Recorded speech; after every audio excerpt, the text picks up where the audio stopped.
I mean, you know, whatever I do, I make national news. When I put people in pink underwear, I always make national news. But this one, they don't want to talk to the sheriff. Detected radiation levels of 70 sieverts an hour will kill a human after 7 minutes of exposure, and are 10 times higher than experts had been hoping. Levels are even higher in reactors 1 and 3. Anybody with common sense look at it would say, wait a minute, you know, we better get another system going to make sure this doesn't happen again. So it's only common sense. Technicians have done something they haven't done since the accident last March at Fukushima Daiichi. They measured radiation inside the number 2 reactor. They found the levels were extremely high. Technicians with Tokyo Electric Power Company placed a dosimeter inside the reactor's containment vessel. They say radiation levels increased as they lowered the instrument. This suggests nuclear fuel melted down and collected at the bottom of the vessel. The dosimeter registered a maximum of 72.9 sieverts per hour. A person exposed to those levels would die within about 7 minutes. The technicians also learned that the water used to cool the reactor is only 60 centimeters deep. They thought the level was about 3 meters. TEPCO officials suspect the suppression chamber at the bottom of the vessel may have been destroyed. But there's a lot of politics involved. People don't want to even talk about it. A nuclear expert says the new findings at the number 2 reactor may slow down the work to decommission the Fukushima Daiichi plant. It's like the plague to talk about this. Masanori Naito says TEPCO's next job is to find out where the water leakage is occurring. The utility will have to develop radiation-resistant cameras and new robots. Everybody wants to ignore this subject. It is going to be a hard task to find the damaged parts that are causing water leakage in the containment vessel. That's because the vessel has a large surface area. Most of the questions in that press conference on March 1 wasn't about the evidence. They didn't want to talk about that. Contamination from the Fukushima accident may force fishermen in a neighboring prefecture to suspend the catches of one of their favorite species. Catches of Japanese sea bass may become the first marine products of Miyagi Prefecture north of Fukushima to be suspended. Contamination of up to 360 becquerels of radioactive cesium per kilogram has been detected in sea bass hauls over the past 2 months off the coast of Miyagi.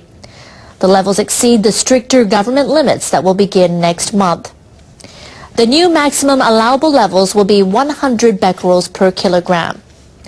Miyagi Prefecture and fisheries cooperatives are considering asking fishers in the prefecture to voluntarily refrain from catching the fish. It's old. This has been already done. You know, this is old stuff. Why don't they talk about the evidence? Nobody's talking about the evidence.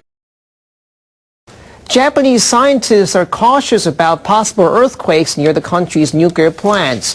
They say many faults have become more active since last year's massive quake, and there's a risk they could shift simultaneously, triggering bigger earthquakes.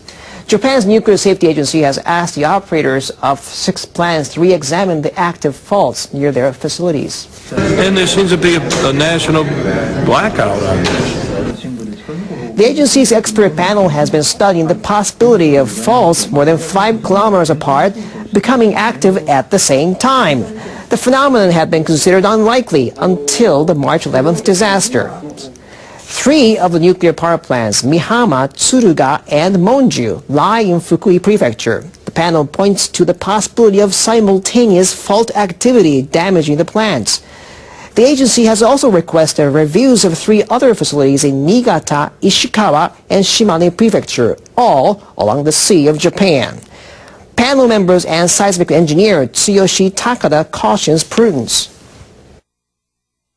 There is no absolute safety guarantee with nuclear power. The government and power companies should explain the exact circumstances to local residents. Results of the reassessment phase could force a revision of quake-resistance standards at the plants. They could also affect the design of stress tests required for restarting currently idle plants. Since everybody else seems to avoid the issue,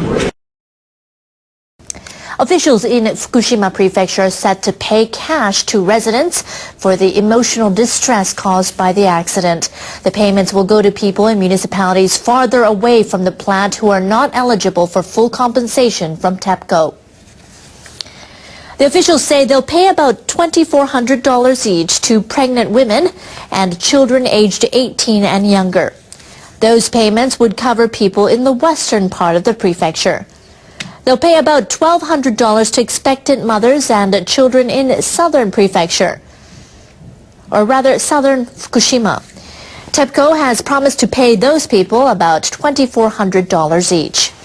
Prefectural officials say they'll also pay about $480 to everyone else in western and southern Fukushima.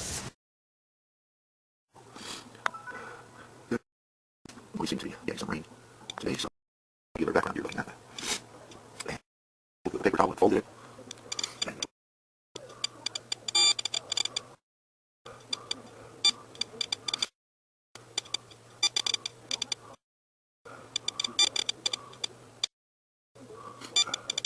Looks like 8 times.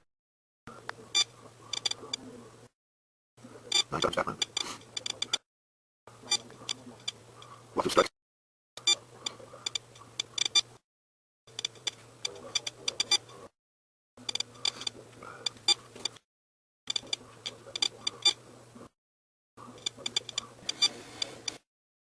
Does seem to be staying high and beeping.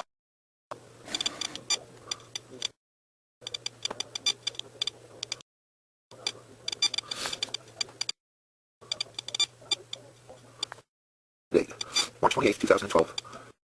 In the rain. It keeps on going, eh?